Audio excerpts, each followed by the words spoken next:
Hello there, and welcome to Mysteries of Earth. Entering the Jurassic world. Imagine stepping into a world that is both strangely familiar and profoundly alien. The air is thick and warm, the skies stretch endlessly above you, and the very ground beneath your feet is restless, alive with forces reshaping the planet. You are standing in the Jurassic Period, an era that began roughly 201 million years ago and lasted for more than 55 million years. It was a time when the Earth itself seemed to exhale with growth, an age of giants, an age of experiments, and an age of endless transformation. But before you wander into this strange world, pause for a moment. Picture Earth today. Continents fixed in their positions, oceans tracing familiar coastlines, forests dotted with flowering plants and animals that you recognize. Now strip that away. The map of Earth in the Jurassic looks nothing like what you know. The great supercontinent Pangaea, which once bound almost all the world's land into a single mass, had begun to fracture. Cracks opened in its surface like wounds, splitting apart the landmass into two vast continental realms, Laurasia in the north and Gondwana in the south.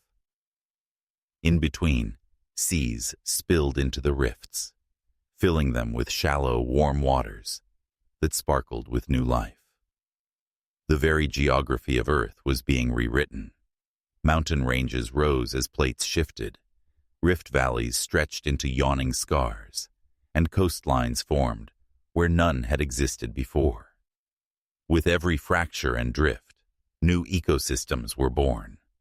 The Earth was in motion, restless and dynamic, and life responded in kind. The greenhouse world. Close your eyes and imagine the climate. There are no polar ice caps, no vast sheets of frozen land. Instead, the entire planet breathes under a greenhouse climate, one of the warmest in Earth's history. The air is heavy with humidity, and temperatures remain high across latitudes. Even the polar regions, though cooler, are lush with forests. Rainforests thrive near the equator, while fern prairies and conifer forests spread across the continents. Volcanoes, frequent and powerful, pump carbon dioxide into the atmosphere, fueling this greenhouse effect. Each eruption reshapes not only the land, but also the skies. Ash drifts across continents, blotting out sunlight for weeks at a time. Yet in the long run, this surge of carbon feeds plant growth. Forests expand in a great green surge, spreading across valleys, floodplains, and mountainsides. It is a paradox, destruction feeding creation. And this paradox defines the Jurassic. Every eruption, every storm, every shifting plate carved a new stage upon which life could perform. Landscapes alive. Now walk with me into these landscapes. Picture a vast conifer forest, its trunks rising like columns, some taller than modern skyscrapers. The air smells of resin and damp earth. Sunlight filters down through needles in pale, shifting beams, illuminating ferns that spread in carpets below. The ground is alive with horsetails and cycads, plants that seem both alien and oddly familiar. Their spiral cones and palm-like leaves catching the light. Step into a clearing and look up. The horizon is not still. It shimmers with the silhouettes of creatures that defy imagination. Long-necked giants, sauropods, stretch upward like living towers, their necks weaving between the canopies to strip foliage from trees that would be unreachable to any other creature. Their footsteps shake the earth, each one pressing deep into the soil. Herds of them move slowly but steadily, reshaping the forest as they pass, creating open meadows with their appetites. Farther out, the land dips into a shallow sea, The water is warm, almost tropical, teeming with ammonites, coiled-shelled creatures that drift and swirl in the currents. Sharks dart among them, experimenting with different teeth, some razor-sharp for slicing, others needle-like for piercing. And far above, the skies are no longer empty. The first true birds beat uncertain wings, while their cousins, the pterosaurs, glide with ease, their vast wingspans carving arcs across the horizon. This is the Jurassic, a world in constant motion, alive not just with creatures, but with the very earth itself. A world of giants. What makes this period stand apart is not just the landscapes or the climate, but the scale of life. Never before, and rarely since, have animals reached such sizes. Sauropods like Brachiosaurus and Diplodocus grew to lengths of over 80 feet, their massive frames supported by pillar-like legs. They were living mountains, reshaping ecosystems simply by existing. But these giants were not alone. Predators like Allosaurus stalked them, their sharp teeth and powerful jaws making them apex hunters of their age. Yet even these formidable carnivores had to tread carefully. An adult sauropod could crush them with a single step, and a stegosaur's swinging tail spikes could impale them in a heartbeat. The balance of predator and prey in this era was not a simple story of dominance. It was a delicate, constant negotiation, a push and pull between survival and extinction, hunger and defense, growth and destruction. And beneath the giants, the smaller creatures thrived in the shadows. Early mammals scurried through the undergrowth, testing strategies that would one day shape the world. Some burrowed, some climbed, and some even experimented with gliding through the trees. At night, when the giants rested, these small creatures emerged, taking advantage of niches left open in the great ecological puzzle. A planet in transition, the Jurassic was not simply a continuation of what had come before. It was a pivot point in Earth's history. During the earlier Triassic period, life had been rebuilding from one of the greatest extinctions of all time, the Permian-Triassic event. That catastrophe had nearly wiped the slate clean, erasing over 90% of marine species and 70% of land species. The Jurassic was, in many ways, the Earth's rebound. Life surged back with an intensity that astonishes us even today. New groups rose to prominence. Dinosaurs diversified into endless forms. Conifers spread across the continents, and marine reptiles dominated the seas. It was as if the Earth itself had taken a deep breath after disaster and exhaled into a period of abundance. But abundance did not mean ease. The constant rifting of continents created unstable environments. Earthquakes shattered valleys. Volcanoes buried forests. Storms reshaped coastlines. Every creature, from the tiniest insect to the largest sauropod, lived under the constant pressure of change. And it was precisely this instability that fueled the explosion of diversity. Every new disturbance created opportunities for new forms of life to emerge, familiar yet alien. What makes the Jurassic so captivating is the duality it holds. On the one hand, it feels alien. Creatures with long necks and armor plates dominate the land. Seas swirl with ammonites and plesiosaurs.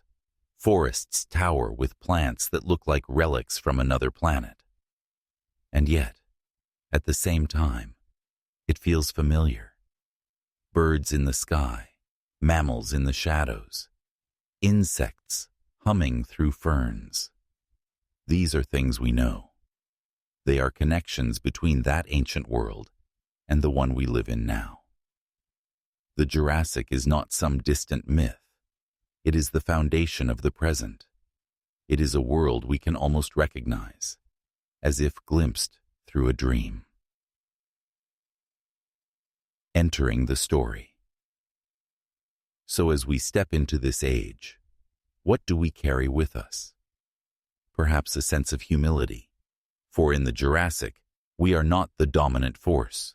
We are not even present. Humanity lies more than 190 million years in the future. Here, we are visitors, time travelers wandering among giants and landscapes that dwarf us, and perhaps a sense of awe. To see the Earth as it once was is to realize how much it has changed, and how much it continues to change. Continents drift, climates shift, species rise and fall. The Jurassic is a reminder that nothing in nature is permanent. Not even the ground beneath our feet. Transition. This is just the beginning.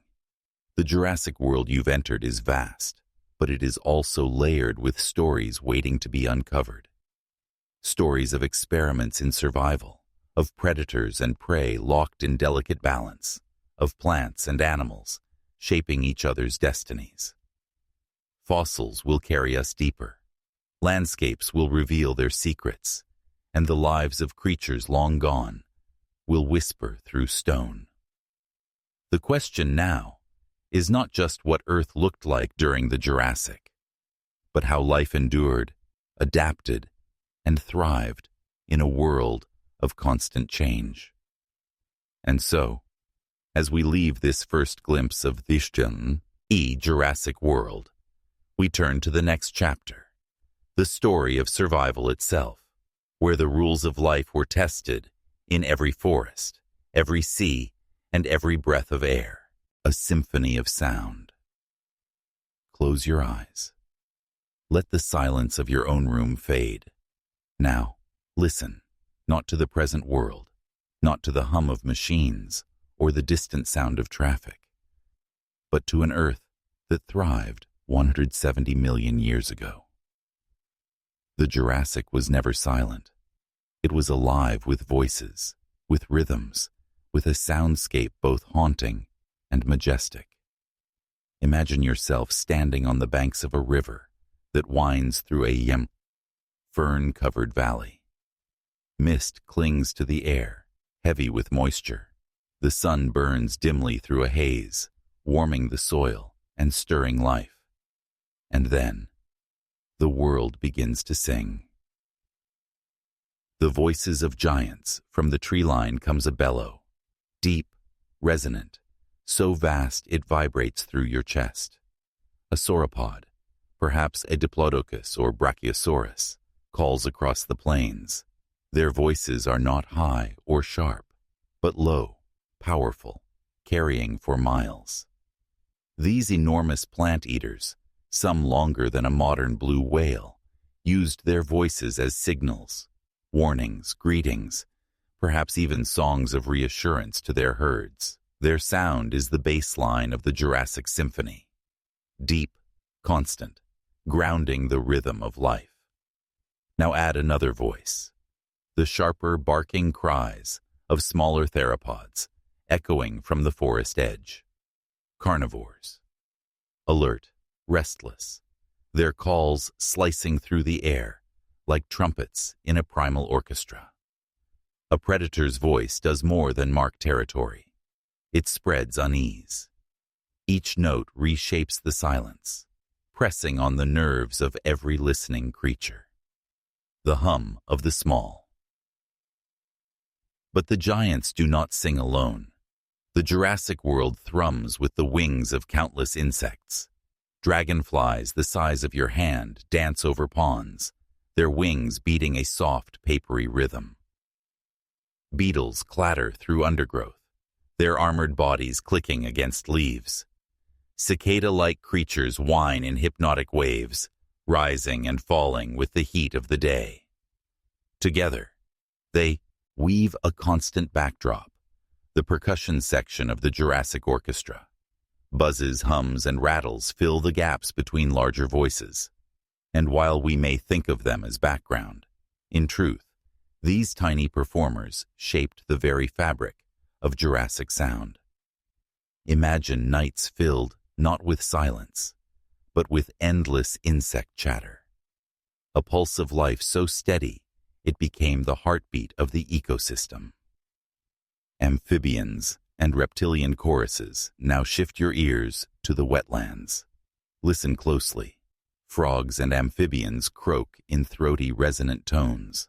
They form choirs near rivers, each male competing with the next, building waves of sound across shallow waters.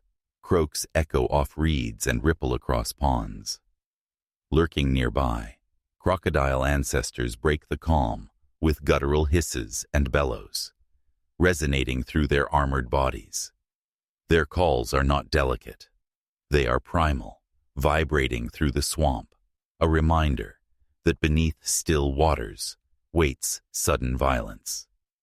Together, amphibians and reptiles form the low chorus of the Jurassic night, mingling with the buzz of insects to create a soundscape that never truly rests.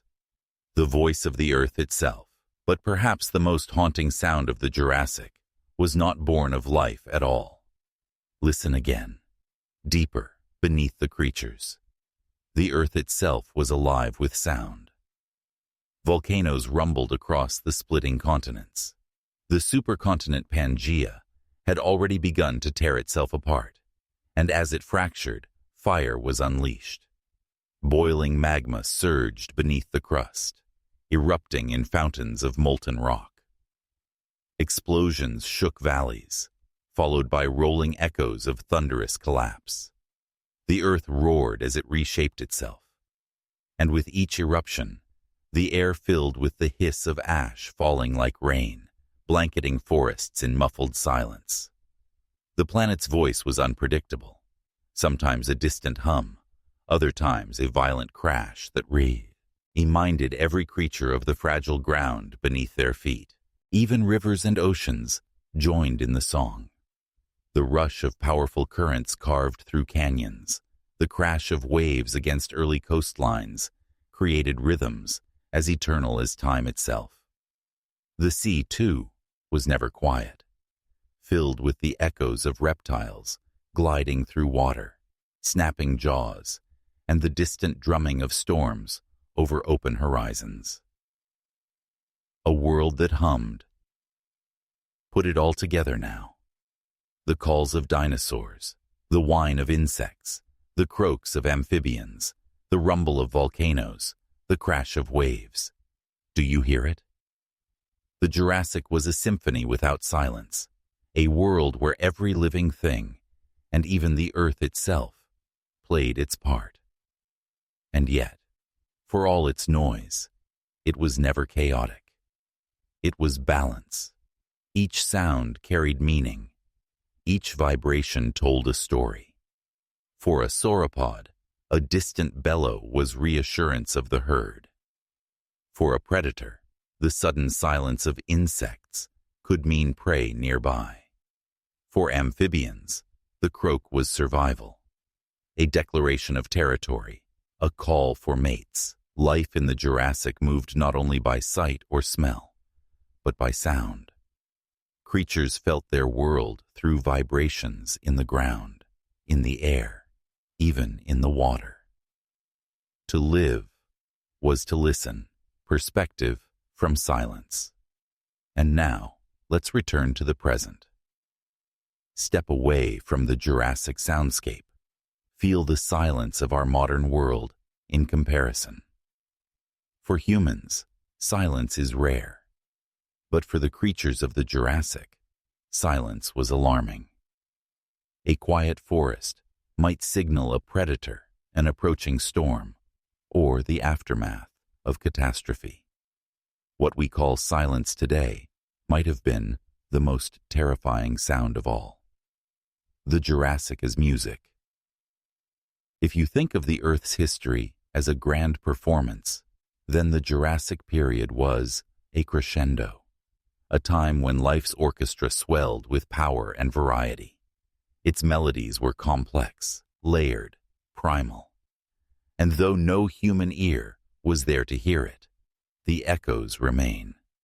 Every fossil, every layer of stone is a frozen note in that eternal song. It is humbling to realize, long before humanity created music, the Earth was already composing symphonies. The Jurassic was one of its masterpieces, transition, and yet, sound was only part of the story. For where there are voices, there are bodies. Where there are echoes, there are movements through landscapes of staggering beauty and danger. If the Jurassic could be heard, it could also be seen. So what did this world truly look like? That's where we will journey next. Fire and stone. Beneath the green canopies, beneath the calls of dinosaurs and the hum of insects, a deeper power stirred. The Jurassic world was not only alive with creatures, it was alive with the restless force of the planet itself. To step into this time is to witness a land in constant motion, reshaped by fire, stone, and the slow but unrelenting tearing of continents apart. The Earth was not a passive stage for life. It was a performer in its own right, commanding the spotlight with violence and grandeur. The splitting of a giant, long before the Jurassic, the landmasses of the world had been fused together into one colossal supercontinent, Pangaea. But by the time the Jurassic dawned, cracks had already begun to appear. Slowly, almost imperceptibly, this titanic puzzle was breaking apart. What does it mean when continents split? Imagine the ground beneath you stretching, tearing, opening fissures that spill with molten fire. Oceans seep into new basins, carving coastlines where none had existed before. The familiar is destroyed, and the unknown takes shape. The Jurassic was defined by this process, by the slow unzipping of Pangaea into separate lands that would one day become the continents we recognize today. Africa and South America began to drift away from each other. North America and Eurasia inched toward their own destinies. With every shift, the face of the planet was rewritten. And for the creatures alive at that time, these changes were not abstract. They were immediate, felt in every tremor, seen in every new mountain range, and endured with every eruption. The restless earth, wherever the earth split, volcanoes rose. They were not small, local events, but sprawling fiery fountains that spewed ash into the skies and rivers of lava across the land. Imagine a horizon dominated by a blackened column of smoke, blotting out the sun. Ash falls like snow coating ferns and conifers until their branches bend beneath the weight. For creatures unprepared, such eruptions spelled disaster. Herds of sauropods could be caught in volcanic plains, their footprints preserved in hardened lava flows.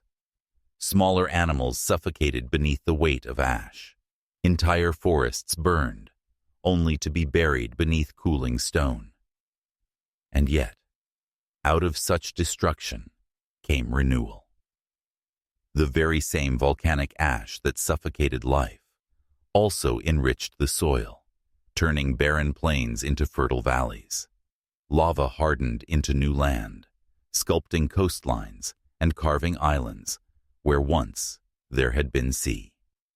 The earth destroyed, and then the earth created anew. In the Jurassic, this cycle of destruction and renewal was constant.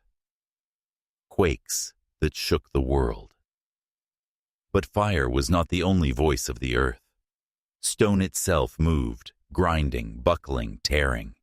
Earthquakes rolled through rift valleys, shaking forests to their roots. Picture a herd of stegosaurs suddenly frozen in terror as the ground beneath them heaves and cracks. Trees topple. Rocks rain down from cliffs. Rivers shift their courses overnight. For us, earthquakes are momentary disasters. For the creatures of the Jurassic, they were recurring events, constant reminders that the earth beneath their feet was alive, shifting, never fixed. These quakes were not isolated tragedies. They were signals of larger change, of mountains being born, of oceans deepening, of continents drifting farther apart. Each tremor was a whisper of the Earth's long, hidden plans. Landscapes in motion. Walk across the Jurassic world, and you would see landscapes that seemed eternal, but in truth were always temporary. Plains gave way to rising mountains. Valleys collapsed into seas. The Earth's crust cracked open to form rift lakes, long, narrow bodies of water that became havens for life. These shifting lands shaped ecosystems in surprising ways. Some creatures adapted, thriving in the newly formed wetlands, while others were driven to extinction by the relentless changes. Dinosaurs that grazed on wide plains suddenly found themselves hemmed in by rivers or mountains. Forests destroyed by lava gave rise to fresh growth, attracting new herds and predators. To live in the Jurassic was to live in a world of impermanence. Nothing lasted forever. Not forests, not rivers, not even continents. The power of fire. To truly understand the Jurassic, imagine standing at the edge of an eruption. The ground shakes. A roar like 1,000 storms bursts from the Earth's throat. Molten rock fountains into the air, raining down as fire. Ash darkens the skies, turning daylight into twilight. In the distance, sauropods flee across the plains, their massive bodies silhouetted against the glowing horizon. Pterosaurs scatter, wings beating furiously against the hot, ash-laden winds. Smaller creatures burrow or seek water, desperate to escape the suffocating clouds. And then, silence. After days, weeks, months of violence, the eruption ends. What is left behind is devastation. Blackened forests, rivers choked with ash, and vast plains of hardened lava. But soon, ferns sprout again. Life returns, stubborn and resilient. The cycle continues. Volcanoes, in all their fury, were not simply destroyers. They were architects of the future. Without them, the continents would never have formed as they did. Without their ash and fire, the ecosystems of the Jurassic would never have flourished as richly. A world both dangerous and generous, it is tempting to see the Jurassic as a paradise of lush forests and mighty dinosaurs. But that paradise was never without risk. Every creature, from the smallest insect to the largest sauropod, lived beneath the shadow of the Earth's power. And yet, this same power created the conditions for life's diversity. Volcanoes fertilized the soil. Earthquakes opened new pathways for rivers. The breaking of Pangea created coastlines that nurtured marine ecosystems, teeming with new forms of life. Danger and abundance existed side by side. To survive was not just to eat or to evade predators. It was to endure the shifting moods of the planet itself. Lessons in change. What can we, fragile observers so far removed from that time, learn from this world of fire and stone? Perhaps that change is not an exception. It is the rule. The Jurassic teaches us that the Earth is never still, never finished. What seems permanent is only a moment in a much longer story. Mountains rise, but one day they will fall. Oceans spread, but one day they will close. Continents drift apart, only to reunite in another supercontinent millions of years from now. The Earth is not static. It is a restless artist, sculpting and reshaping its canvas without end. And for life, survival is not about resisting change, but adapting to it. That was true for the dinosaurs of the Jurassic, and it remains true for us today. Transition. Fire and stone set the stage, reshaping the very land where life unfolded. But the story of the Jurassic is not written only in ash and earthquakes. It is also written in the living drama of predators and prey, in the balance between survival and extinction.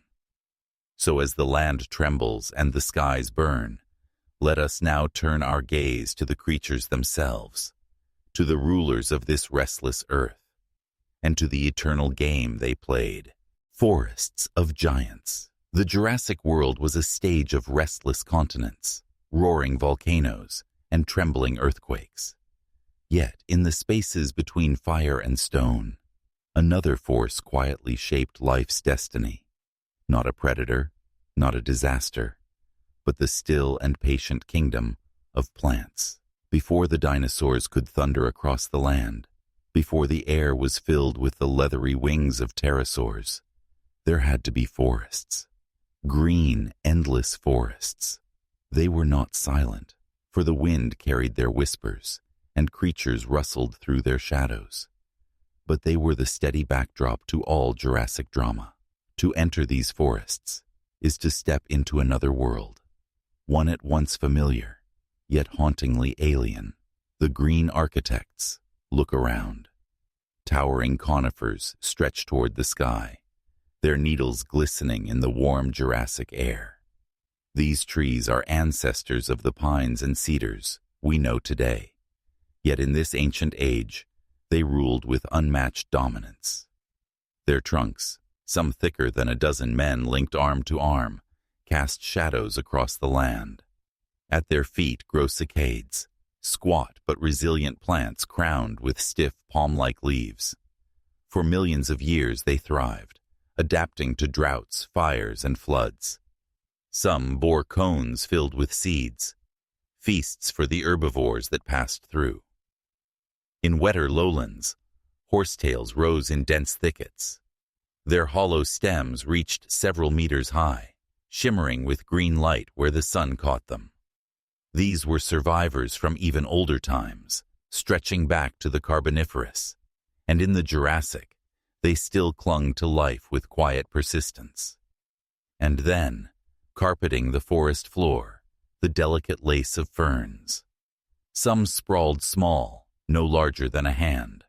Others rose into tree ferns, their fronds stretching meters above the ground, creating canopies within canopies. Together, these plants were not mere scenery. These were the very foundation upon which Jurassic life was built. Feeding the giants. Now, imagine the appetite of a sauropod, those immense, long-necked herbivores that defined the Jurassic. A single adult could stretch over 25 meters from head to tail and weigh more than 40 tons. To sustain such a body, it would need hundreds of kilograms of food every single day. Where did this food come from? From the endless green. Sauropods stripped fronds from tree ferns, tore cycads from the ground, and reached their long necks into the crowns of conifers to pluck the highest branches. In their wake, forests were transformed, pathways cleared, plants pruned, entire stands of vegetation reshaped by their constant feeding. The forests were not passive victims. They adapted to these grazers. Some plants grew quickly after being stripped bare. Others developed toxins, spines, or thick bark to deter hungry mouths. The relationship between plant and dinosaur was not simply predator and prey. It was a dialogue, written in growth and hunger, in leaves and teeth. Without these forests, there could be no giants. Without the giants, the forests would have grown differently. Each shaped the other, locked in a silent, unending partnership. Masters of survival. Jurassic plants were not only providers of food, they were masters of survival. The earth of this era was not gentle. Fires sparked by lava flows or lightning could sweep through whole valleys. Floods from sudden rains drowned lowland forests. Droughts baked the soil until it cracked. And yet, the Green Kingdom endured. Conifers protected themselves with thick bark, shielding their vital cores from fire. Their seeds, enclosed in cones, could wait for the right moment to germinate. Cycads, hardy and stubborn, stored nutrients in swollen stems, allowing them to survive long stretches without water. When rains returned, they were ready to grow again. Ferns carried their spores on the wind, scattering them far and wide, ensuring that no fire or flood could erase them completely. After devastation, it was often ferns that returned first, carpeting the ash and stone with green. Every adaptation was a quiet strategy, honed over millions of years. The plants of the Jurassic were not fragile. They were survivors of endless cycles of destruction and renewal. A living cathedral. Picture walking into such a forest. The air is thick with humidity, carrying the smell of resin and damp earth. Above, the canopy of conifers filters the sunlight into shifting patterns of green and gold. Around you rise the columns of tree ferns, their fronds arching overhead like the vaults of a cathedral. The ground is alive with the hiss of insects, the scurrying of lizards, and the low rumble of distant herds. Leaves crunch beneath your feet, and in the distance you hear the creaking groan of a giant sauropod pulling down branches. It is both alien and familiar. Alien because of the sheer scale. Familiar because echoes of these plants remain with us today. We still walk among ferns. We still sit beneath conifers. The Jurassic is not gone. It lingers in green survivors that refused to fade. The breath of the world. We often think of dinosaurs as the rulers of the Jurassic, but in truth, it was plants that made such rule possible. Every leaf pulled carbon dioxide from the air, releasing oxygen in return. Every forest was a machine for breathing, a living engine that kept the planet habitable. Without their work, there could be no life of such scale. The very air we imagine dinosaurs breathing, that warm, heavy Jurassic atmosphere, was the gift of these forests. They were the lungs of the world, silent but indispensable. The forests and time. Forests are not eternal. Fires reset them. Floods drown them. Entire ecosystems vanish. Continents shift. But plants have patience beyond measure. They regrow, adapt, and spread again. Think of the cycads, plants that thrived when Pangea still held the continents together, and which continued to grow even as that world tore apart. Think of the ferns, among the oldest of all plant lineages, their spores outlasting the rise and fall of empires of reptiles. The Jurassic forests remind us that time is both destroyer and preserver. Species vanish, but the green lineage endures. We still live in their shadow. The giant's legacy. When you look at a fossilized leaf of a Jurassic cycad, you are looking at the very food that may have passed through the stomach of a sauropod. When you see petrified conifer wood, you are seeing the beams that once shaped the stage for predator and prey. The giants of the Jurassic did not rule alone. Their reign was supported by forests, by leaves, cones, spores, and fronds. Without them, there would have been no herds, no predators to follow, no ecosystems to thrive. And so, in a way, the true architects of the Jurassic were not the dinosaurs, but the plants that sustained them. Lessons for us from these forests of giants. We glimpse something profound. Life is not only about the dramatic, the loud, the powerful.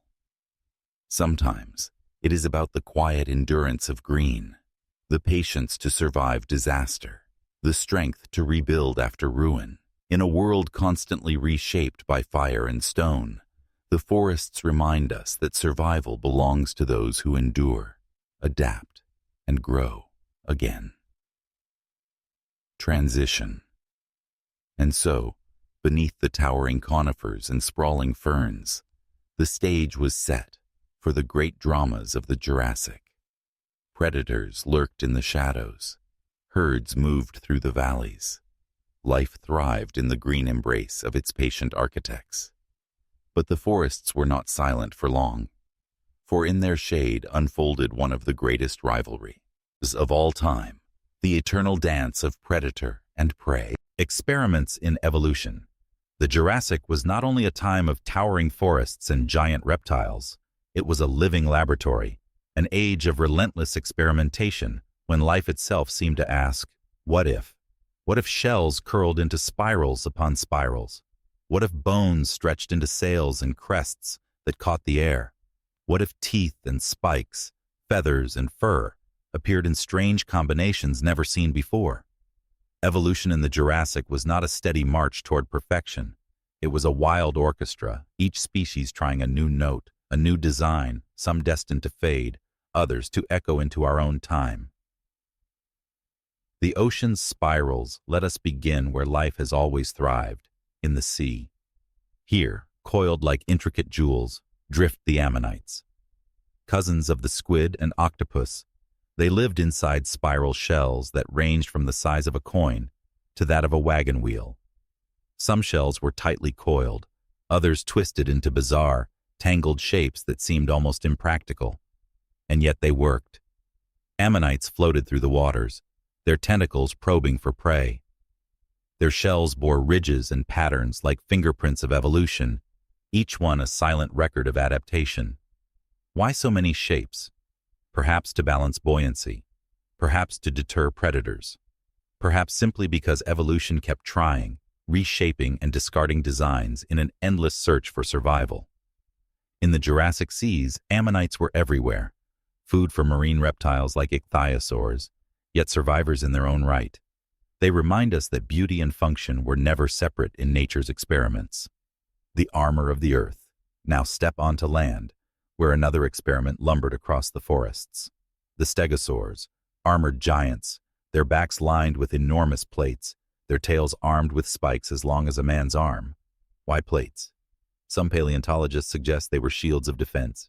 Masters of the sky. Above the forests, another experiment took shape, one of bone, membrane, and air. The pterosaurs were the first vertebrates to master true flight, long before birds inherited the skies. Some were small, delicate, with wingspans no greater than a raven. Others stretched wider than a modern bus, gliding like dragons across prehistoric skies. Their heads bore extravagant crests, tall, thin, sometimes curved like scythes, sometimes towering above the skull. What purpose did these strange shapes serve? Some may have balanced their flight. Others could have acted as sexual displays, nature's billboard in bone. Imagine them glowing with bright colors, catching the light as males circled above females in elaborate aerial dances. Pterosaurs remind us that evolution was not conservative. It gambled with form, playing with extremes. In the Jurassic, the air itself was filled with these experiments in possibility, night's hidden pioneers. And while giants roamed the land and air, another kind of experiment unfolded in the shadows. Small, fragile, easily overlooked. These were the early mammals, creatures no larger than squirrels, shrews, or even mice. By day they hid from the thunder of dinosaurs, but by night they came alive. Some scrambled through the undergrowth in search of insects. Others climbed trees, their limbs adapting to grasp branches. A few even developed skin flaps, allowing them to glide from tree to tree. The first pioneers of flight long before bats would claim the night sky. Why did mammals remain small when reptiles grew so vast? Perhaps because survival meant invisibility. In a world dominated by giants, being overlooked was the ultimate defense. Yet within their tiny bodies, something remarkable was taking shape. Warm-blooded endurance, keen senses, and complex brains. The Jurassic mammals were seeds of potential, experiments in resilience that would wait in the shadows until their time came, endless variations, from the oceans to the forests, the skies to the shadows. The Jurassic period was filled with nature's prototypes. Some experiments were fleeting, strange species that appeared for a few million years and then vanished. Others became blueprints for future success. Consider the dinosaurs themselves. The sauropods stretched their necks to unimaginable lengths, while their cousins, the theropods, sharpened claws and teeth, refining the art of predation. Some theropods even sprouted proto-feathers, delicate filaments that may have offered insulation, camouflage, or the first steps toward flight. Life in the Jurassic was not static. It was restless, always shifting, always testing new solutions. Every creature, no matter how strange, was a chapter in evolution's grand experiment. Lessons from a restless world. What do we learn from these experiments? That survival is not about perfection, but about possibility. The ammonites' twisted shell, the Stegosaurus' plates, the pterosaurs' crest. None were flawless, yet each was enough. Enough to allow life to persist, to try again, to continue the story. And perhaps in this restless age, we see a reflection of ourselves. Humanity, too, is an experiment, one more attempt in the endless trial and error of life. Our tools, our societies, even our imagination are variations on the same theme: adaptation, survival, and change. A world alive with strange beauty. The Jurassic world must have seemed strange even to its own inhabitants. Imagine standing in a clearing as the sun sets. To the east, a herd of stegosaurs moves slowly, their plates glowing red in the fading light. Overhead, pterosaurs wheel in the sky, their crests silhouetted like sails against the horizon. In the distance, the forest trembles as a sauropod lowers its neck to feed. And in the undergrowth, something small scurries, unseen. A mammal, whiskers twitching, waiting for night. It is a world not of chaos, but of harmony. Each experiment has its place. Each form, no matter how odd, belongs to the vast web of life. Transition. The Jurassic was a time of innovation, of bold designs and endless variation. Evolution was at its most daring, sketching creatures that might have seemed impossible, until they walked, swam, or flew across the earth. But every experiment required space to unfold. And the stage upon which they played was itself alive, shifting and expanding. Continents were on the move, carving new paths for oceans, climates, and species. The world itself was evolving, and that is where we journey next, into the restless landscapes of a planet in motion. Predator and prey. They move across a world lost to time. A world where every breath of wind carries the scent of survival. Giants and hunters share the same plains, bound together by a rhythm older than memory. It is here, in the deep past, that the dance between predator and prey shapes not only who lives and who dies, but how entire species evolve. Imagine the ground trembling as a column of sauropods crosses a floodplain. Their necks sweep in slow arcs, harvesting greenery no other animal can reach. The herd stretches to the horizon, a living migration of muscle and bone. In their midst, the youngest individuals move like ships in a convoy, sheltered by the bulk of their elders. These are not solitary wanderers, but coordinated travelers, each footstep a note in a chorus of survival. Why gather in herds at all? Because eyes multiply. Because the alarm of one becomes the shield of all.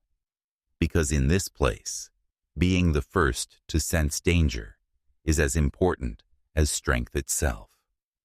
Some scientists believe deep rumbles passed between these animals through the ground, a seismic warning system no predator could hear, but every sauropod could feel. In a world of constant threat, information was as valuable as armor. Beyond the tree line, however, patience waits. Shadows move with purpose, gliding through the underbrush. Allosaurs, the apex predators of their day, watch the herd from a safe distance. Their bodies are lean but powerful, built not just for speed, but for precision. Each movement they make is measured. Every decision carries risk. Attack too soon, and a single blow from a tail could crush bone. Attack too late, and the herd disappears into forest or river. We often imagine predators as masters of their domain. But in truth, they live on a razor's edge. They must weigh hunger against injury, opportunity against disaster. Even the mightiest Allosaur knows the cost of a misstep. Would you lunge at an animal 20 times your weight? Would you stake your life on one leap? These questions are etched into the instincts of the hunter. Evolution teaches them caution as well as ferocity. Not all herbivores trust to size and numbers alone. Some are fortresses of spikes and plates, standing their ground with lethal grace. Picture a stegosaur grazing among cycads, its back lined with tall plates that catch the morning sun. Perhaps they signal health, perhaps they help shed heat, but to a predator, they are a warning. More menacing still is the tail, tipped with spikes long enough to pierce a predator's ribs. This living weapon swings in a slow, steady rhythm, ready to turn into a blur if danger comes too close. Fossils tell us this was no empty threat. Paleontologists have found allosaur bones punctured by the exact pattern of a stegosaur's tail spikes. These are not random injuries. They are evidence of battles waged and survived. Each scar records a story of risk calculated, of attack met with defense. In this world, every adaptation is an answer to another adaptation, an endless arms race written in flesh and stone. Other plant eaters choose a different strategy. They do not stand and fight, they run. Herds of ornithopods linger at the edges of open ground, grazing quickly, ears attuned to every rustle. Their bodies are built like springs, powerful hind limbs for sprinting, stiff tails for balance, lightweight frames for rapid escape. At the first signal of danger, they explode into motion. Fossil trackways capture these moments, dozens of parallel prints suddenly lengthening, deepening, and veering off as an entire group bolts for cover. Can you see it? Dust rising, leaves scattering, a predator lunging into the space the herd has just vacated. Young individuals dart behind adults. Adults split apart to confuse pursuit. It is a living tide of reflex and strategy, survival condensed into seconds. In the space between heartbeat and decision, a species shows the plan evolution has written for it. Fear itself becomes a kind of architect. It sculpts not just behavior, but bodies. Plants evolve thorns, toxins, or bitter leaves to deter grazing. Herbivores evolve keener senses, heavier armor, or greater speed.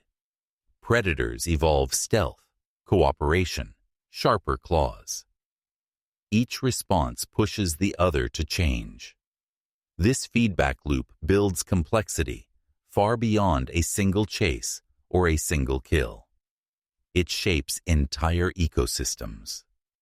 Look closely at a fossil trackway, and you can still feel that tension. The predator's stride lengthens as it accelerates. The prey's prints dig deeper as it pushes off with every ounce of strength. Though 150 million years have passed, the moment lives on in stone, a frozen fragment of urgency.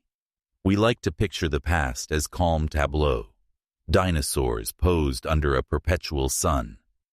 But the reality is motion, negotiation, and risk. For every successful hunt, dozens fail.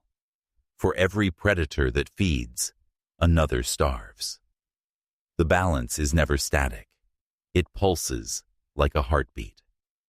Even apex hunters are vulnerable. They rely on abundant prey, stable climates, and the fine edge of their own health. A broken limb or cracked tooth can mean starvation. A drought can scatter herds and leave predators wandering empty plains. Fossils show healed injuries on Allosaurs, broken ribs, crushed vertebrae, suggesting they survived long enough to heal. But how? Did they scavenge until recovery? Did they hunt smaller animals? Did they perhaps share kills with others of their kind? We do not yet know. The mystery deepens as evidence accumulates. This dynamic of predator and prey is not simply conflict. It is co-creation. Each shapes the other's future. Sauropods grow larger, herds tighter, and predators must adapt. Stegosaurs wield new defenses, and hunters must learn caution or new tactics. Ornithopods refine their speed, and predators hone their ambush. Over millions of years, these choices reverberate, altering not just species, but entire landscapes. Forests open or close depending on how animals feed. Riverbanks erode differently under the weight of migrating herds. Even the soil changes under the constant trampling of feet. The story of predator and prey is, in a sense, the story of life itself. It is not about villains and victims, but about balance.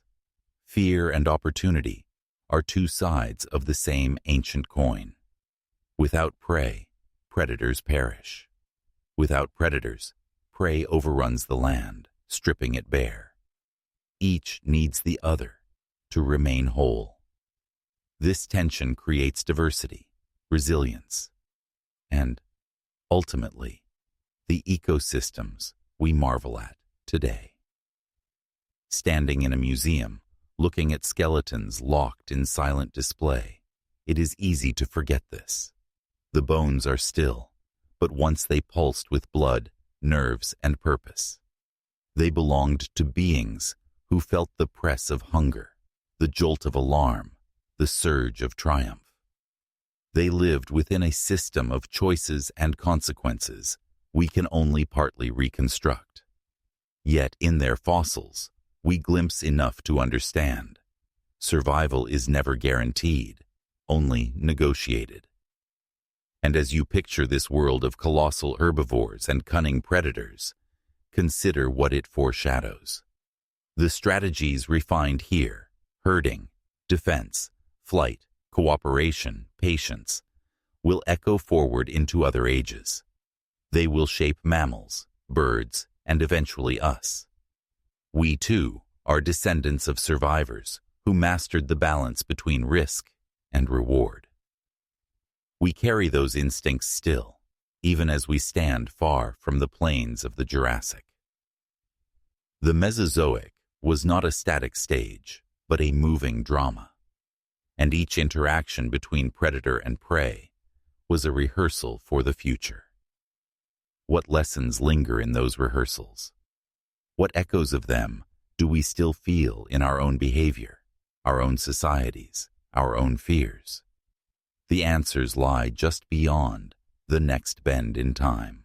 Life beneath the waves, beneath the surface of ancient seas, sunlight dissolves into shifting green and blue. Here, in the quiet vastness, life follows rules as old as time, but plays them in astonishingly different ways. No trees or ferns, no herds or tail spikes, yet the same pulse of survival beats. In these waters, predators and prey have forged their own arms races, their own experiments in adaptation. Close your eyes and imagine gliding through this ocean. Above you, the surface flashes like molten glass. Below, a darker world waits, patterned by currents and drifting plankton. Fish scatter like silver rain when shadows pass overhead. Those shadows are not fish. They are something else entirely. Dragons of the deep, ichthyosaurs. Their name means fish lizard, but these were reptiles transformed by evolution into perfect swimmers. Streamlined like dolphins, powered by muscular tails, their long jaws filled with sharp teeth for snaring squid and fish. They move in pods, perhaps, breathing air, yet spending nearly their whole lives at sea. When you picture a Jurassic ocean, picture them first, sleek, fast, and endlessly hungry. Why such a shape? Because water demands it. The same pressures that sculpted dolphins and tuna millions of years later were already at work here. Speed is survival. Agility is life. Each flick of an ichthyosaur's tail writes another line in a story of pursuit and escape played out in 3 dimensions. Fossils reveal embryos inside fossilized mothers, hinting at live birth in open water. No crawling onto beaches, no fragile eggs. A complete commitment to the sea. Yet even these swift hunters are not invincible. Deeper in the water, shapes loom heavier, slower, but no less deadly. Necks like snakes, jaws like traps.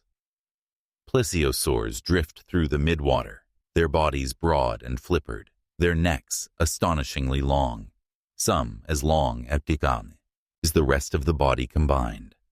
They move with a strange underwater flight, 4 paddles beating in slow rhythm. Those elegant necks allow them to strike from unexpected angles. Snapping up fish or squid before prey can sense the bulk of the body. Some paleontologists think they cruised quietly, heads weaving among schools of prey, picking them off one by one like a gardener harvesting fruit. But the neck is also a gamble. It's flexible but vulnerable. A predator's bite could sever it. Evolution offers opportunities, but it always charges a price. In this world, no adaptation goes untested. The short-necked giants. Where some plesiosaurs grew longer necks, others abandoned them.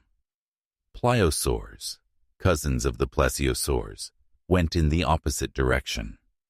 Their necks shrank, their heads grew massive, their jaws widened into gaping traps lined with teeth the size of knives. They were the ocean's ambush predators, surging out of the blue to seize prey in jaws built like bear traps. Some reached lengths rivaling modern whales. Imagine the terror of an ichthyosaur pod sensing one nearby. Speed might not be enough. A single surge from the gloom, a flash of teeth, and the hunter becomes the hunted. Fossilized bite marks on ichthyosaur bones, and even shattered plesiosaur skeletons, testify to the pliosaur's ferocity. In this ocean, dominance is always relative. Even the swiftest, even the strongest, may find itself on the menu of something else. Spirals, shells, and silent drifters. Not all the players in this drama are giants. Spiraling through the water column are ammonites, relatives of modern squids, but encased in coiled shells. They are the silent, drifting multitude, feeding on plankton or small prey with their tentacles. Their shells display intricate patterns, each line a record of growth. Yet these shells are more than protection. They're a buoyancy system, embered with gas, letting the animal rise or sink with subtle shifts. But shells slow you down, and in an ocean of pliosaurs and sharks, speed can mean survival. Fossils show broken shells, bite marks, and entire mass deaths when predators found a dense gathering. Even so, ammonites flourished for hundreds of millions of years, evolving countless shapes and sizes. Survival doesn't always mean invincibility. Sometimes it means sheer persistence, overwhelming numbers, or the ability to rebound after disaster. The original sharks, before modern sharks perfected their streamlined shapes, earlier forms already prowled these waters. Sleek, cartilage-bodied hunters with rows of teeth that could be shed and replaced endlessly. They lacked the size of later giants like Megalodon, but in their day, they were apex predators, attacking fish, ammonites, and sometimes even young marine reptiles. Their senses tuned to the faintest vibration, the scent of blood carried by invisible currents. Sharks embody the ocean's lesson: efficiency endures. While entire lineages of marine reptiles rose and vanished, sharks adapted and persisted, their blueprint so effective that it survives almost unchanged to the present day. In the ever-shifting balance of predator and prey, sometimes the simplest design wins. A three-dimensional battleground, unlike the land, the sea offers no firm ground, no bushes to hide behind, no cliffs to leap from. It is a three-dimensional arena where attack can come from any direction: above, below, or behind. Escape routes are limited only by speed and stamina. Vision fades with depth, but sound and vibration travel far. Here, stealth takes different forms. Some animals evolve countershading, dark backs to blend with the depths when seen from above, pale bellies to blend with the light when seen from below. Others evolve schooling behavior, using confusion and sheer numbers as shields. Every adaptation has a counter-adaptation. Fly. Peepers become longer, tails more muscular, eyes larger for low light. Predators learn to ambush at twilight, when silhouettes are most distinct. Prey shift migration routes or spawn in massive synchronized swarms to overwhelm hunters. The sea is a laboratory of constant experimentation, each trial written in lives gained or lost. Fear shapes the ocean. We tend to picture fear as something land-bound: the chase across plains, the clash of horns and claws. But in the ocean, fear is even more pervasive. It shapes when creatures rise to the surface, how deep they dive, how they school, where they breed.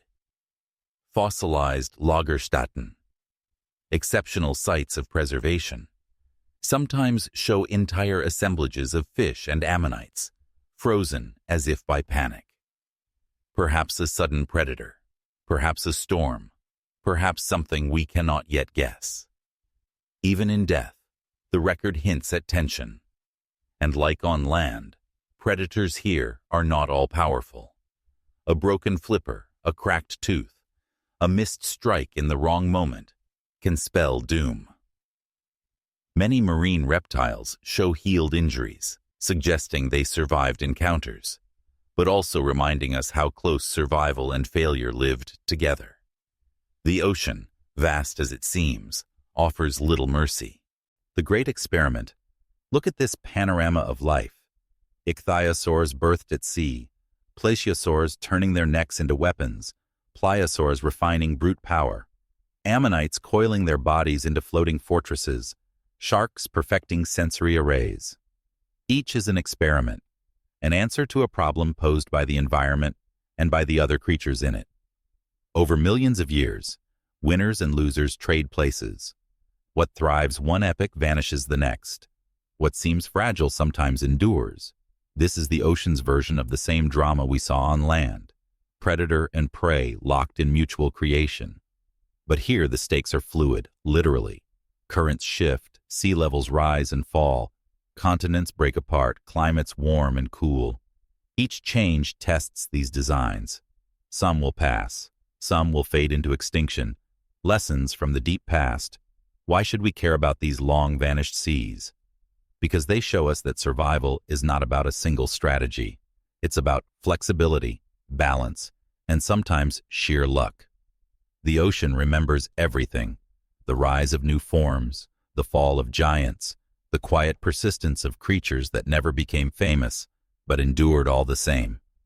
Our own planet's oceans still echo with that history in the shapes of modern whales, squids, turtles, and sharks. Standing at the edge of today's sea, listening to waves, we are closer than we think to those ancient waters. The predators have changed names. The prey has changed shapes. But the dance continues, as it always has. And beyond the waves, another stage awaits. As continents shift and climates tilt, life will face new challenges, on shore, in the air, and beneath the waves. The story of adaptation is far from over.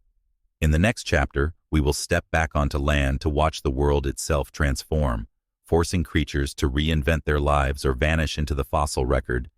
Fossils, voices in stone. Beneath our feet lies a world of messages written not in ink, but in minerals.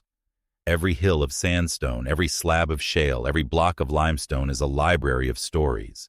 But its pages are sealed, its language alien. Yet for those who learn to read it, the voices of vanished worlds rise again. Fossils are not merely bones. They are time-zone recordings pressed into stone, waiting for someone to listen. Imagine the surface of a Jurassic floodplain after a night of rain. The mud is soft, pocked with footprints of passing creatures, the heavy ovals of a sauropod, the sharp-toed tracks of a predator, the scurrying marks of insects. Sunlight dries the mud. Wind covers it with a thin layer of silt. Thousands, millions of such moments pass, but in rare circumstances the impressions survive, turning to rock. What began as a fleeting step can persist for millions of years, a snapshot of behavior frozen mid-stride. More than bones, when most people picture fossils, they imagine skeletons in museums, skulls and claws assembled like puzzles. But bones are only one kind of evidence.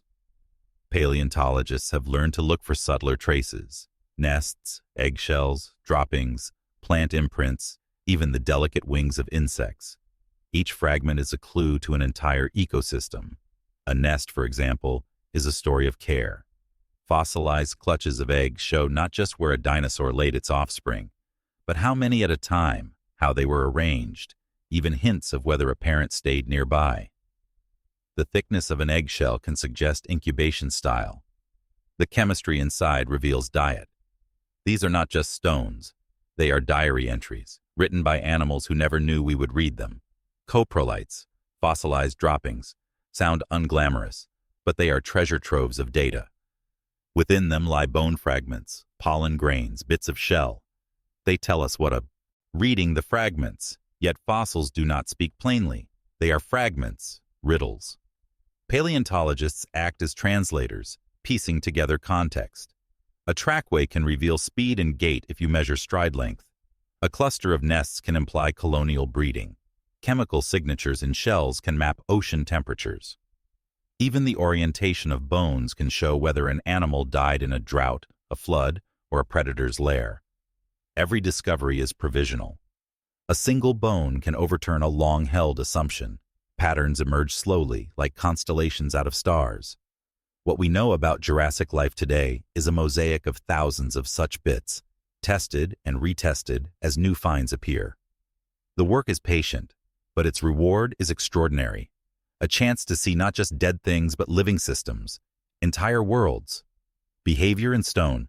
Consider a line of three-toed prints crossing a tidal flat. At first glance, just footprints. But look closer. The depth varies, suggesting a change in speed. The direction veers, perhaps in response to something unseen. Smaller tracks run parallel, then abruptly scatter. Is this a predator stalking prey? A parent with young? Fossils cannot tell us motives, but they show us actions. They let us stand at the edge of a vanished scene. Even droppings and nests, combined with trackways, create a tapestry of behavior. They show that dinosaurs nested in colonies, returned to the same grounds year after year, migrated in herds, cared for young, hunted in groups, or scavenged. These insights emerge not from a single spectacular find, but from layers upon layers of quiet evidence. The language of minerals. Time transforms organic matter into stone. Bones soak up minerals from groundwater, turning to rock but retaining their structure. Leaves imprint their outlines in silt. Shells dissolve, leaving molds later filled with other minerals. Even soft tissues key. Survival and balance. Across the Jurassic world, life is more than a collection of species. It is a conversation, one that began long before dinosaurs and will continue long after them. Every forest, swamp, and sea forms a system of give and take, of hunger and renewal, of life turning into life again. If you could float above it all, the pattern would look almost deliberate, countless strands weaving themselves into a tapestry of balance. But look closer and you see a constant struggle, a ceaseless testing of limits. On the plains, herds of herbivores roam like living rivers, reshaping the land as they pass. Each mouthful of fern or conifer needle begins a chain reaction. Plants grow to be eaten but also to survive. Some spread tough spores or bitter resins, while others invest in height, rising above the reach of jaws. Herbivores respond in turn, evolving taller necks, stronger teeth, and ever-moving migrations to keep ahead of depletion. This endless dialogue between plant and animal writes itself into the very shape of the earth. Predators, too, are part of the pattern. Allosaurs and other great hunters do not stalk every moment. They must calculate their risks. A single misstep can leave a broken jaw or a torn limb, and starvation soon after. They cull the weak, the slow, the distracted, and in doing so, they shape the herds. Without them, herbivores might overrun their food sources. With them, the numbers ebb and flow. Predators and prey are locked together not only in conflict, but in a shared survival. Yet the visible actors are only part of the cast. In the shadows and under the soil, scavengers and decomposers perform their quiet work. Crocodiles and small theropods strip a carcass clean, insects bore into the bones. Fungi and bacteria reduce what's left to nutrients. Nothing in this world is wasted. Even death becomes fuel for growth, a cycle that even the ocean mirrors this resilience. Coastal reefs collapse under sediment after a storm, only to be rebuilt by corals and sponges. Schools of fish shift their routes to new currents, predators trailing behind them. This flexibility is the true secret of survival. No single species endures unchanged, but the web as a whole persists. What is striking is how this ancient system echoes the ones we know today. Modern savannas still rely on predators to keep herbivores in check. Rivers still flood, burn, and replenish their banks. The pattern of disturbance and renewal is not unique to the Jurassic. It is a signature of Earth itself. We are glimpsing the same song in an earlier verse. And so, the Jurassic world was not a peaceful Eden nor an endless battlefield. It was something more intricate, a network of checks and balances, of destruction feeding creation, of life improvising its own continuity. Each storm, each hunt, each sprouting seed was a note in a vast, ongoing composition. It is humbling to realize that this pattern does not center on any single creature, but on the relationships between them. Imagine standing at the edge of a floodplain after the waters recede. The ground is churned with tracks, eggshell fragments, and torn plants. For a moment, it looks like chaos. But as days pass, shoots emerge where mud once lay, insects return to the air, and a new generation of animals finds its place. This is the true heart of survival, not the strength of the individual, but the adaptability of the whole. And if the Jurassic taught one lesson above all, it is this: balance is never final. It is a process, a negotiation between countless forces, always shifting, always beginning again. In that sense, extinction events, storms, and eruptions are not failures of the system but part of its rhythm, a pulse that both ends and renews. As we leave this chapter, picture echoes of the Jurassic. The age of the dinosaurs has long since ended, yet the air around us still carries its breath. The forests whisper with ancient shapes, the skies flutter with wings born of reptilian ancestors, and even the smallest insects hold blueprints older than mountains. When we think of the Jurassic, we often imagine a vanished world sealed behind time. But is it truly gone, or is it still here, transformed, quiet, and all around us? Look up. A bird arcs across the sky, feathers glinting in the sun. Its flight seems effortless, but hidden in its bones is a deep lineage, hollow shafts for lightness, clawed wings in its past, a metabolism honed in an age of giants. Each chirp is an echo, a faint but persistent note from a world of pterosaurs and feathered hunters. Birds are not just descendants. They are living shards of a lost era, wearing a disguise of modernity. Slip closer to the water's edge, and you may glimpse a crocodile's patient eyes above the surface. It waits, as it always has, body armored in scales nearly unchanged for over 200 million years. In the Jurassic, its kin haunted rivers beneath the feet of dinosaurs. Today, it lurks under the shadows of mangroves. Time has passed, climates have shifted, continents have drifted. Yet the crocodile remains a sentinel of deep time, a living reminder that not all survival is about change. Sometimes it is about waiting, enduring, and simply being. The insects around us also carry this continuity. Dragonflies still dart and hover as their Jurassic ancestors did, wings shimmering with the same intricate pattern of veins. Beetles, ants, and their kin perfected their body plans long before flowering plants came to dominate. Their quiet persistence is a testament to the power of smallness, of adaptability, of niches carved so perfectly they have weathered every catastrophe since. Even the plants, and then there are the stones themselves. Fossils, once nests, tracks, droppings, and communities, have hardened into voices across time. Each imprint is a message, not in words, but in shapes. A claw mark frozen mid-stride, a ripple of skin preserved in mud, the delicate curl of an ammonite shell. They tell stories without sound, stories that paleontologists translate with brushes and chisels.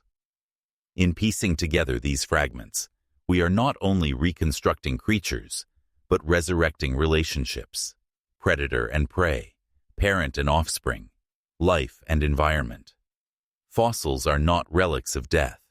They are proof of life's persistence. Pause for a moment and think about this.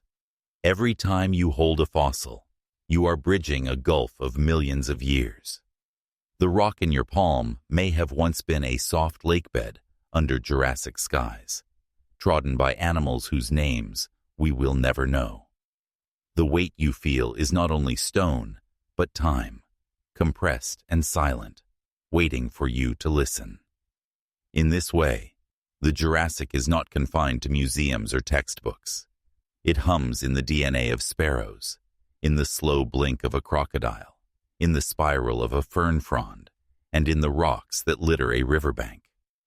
We are surrounded by its echoes, though we rarely notice them. The past is not just behind us. It is woven into the present, shaping it, whispering through it. There is a kind of humility in realizing this. We, too, are part of this continuity. Just as the Jurassic left its mark on birds and plants, it will leave its mark on us.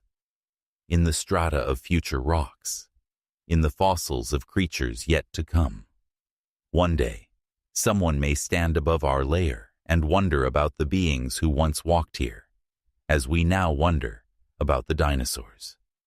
And yet, even as we uncover these echoes, the story is still unfolding.